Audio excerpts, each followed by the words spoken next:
በማስተርቤሽን ወይም ደግሞ ሴጋ ልምምድ የመጣን ቶሎ መጨረስ እንዴት በቤታችሁ በራሳችሁ ማከም ትችላላችሁ የሚለውን ነገር እንድነግራችሁ ፈልጉ ከሆነ ከዚህ በፊት የስብላችሁ ጻፉልኝ ብያችሁ ነበር አይደል?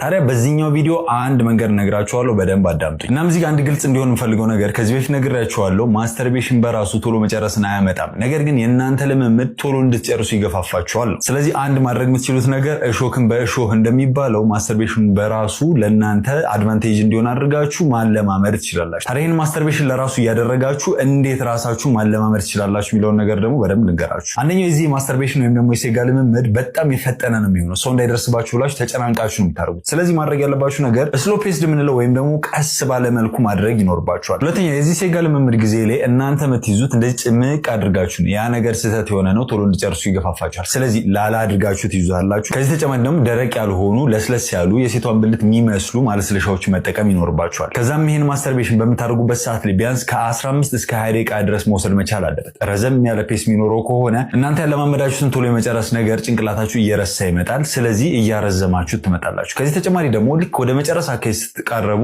ማቆም፣ ከዛም በኋላ ተጠብቁታላችሁ። ሰውነታችሁ ሲረጋጋ እንደገና መድገም፣ ከዛ ማቆም፣ ከዛ እንደገና መድገም። እንደዚህ ያደረጋችሁ ራሳችሁ ማለማመድ ትችላላችሁ። ከዚህ ተጨማሪ ደግሞ የእናንተ የምትጨርሱበት ሌቭል ወይም ደግሞ ቆይታችሁ ምን ያህል ነው የሚለውን ነገር የዛኔም እየተረዳችሁ ትመጣላችሁ።